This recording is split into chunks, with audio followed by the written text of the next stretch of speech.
Good afternoon and welcome to my channel.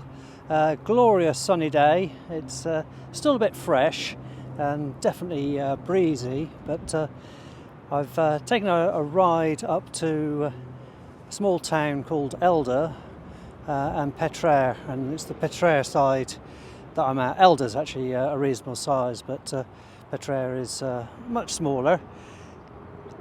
So far I'm just shy of 1,000 kilometres on the motorbike.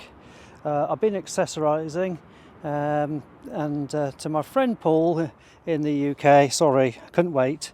So I've got a couple of the genuine panniers and a shaggy sheep story, Sean, for going on the saddle. So that should make it a little bit more comfortable and not get as hot.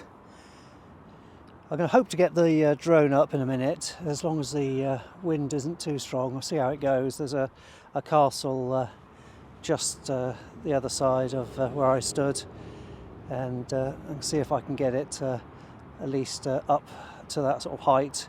It may be a bit breezy once I get up to the top of the hill, but we shall see. So I'll come back a bit later on.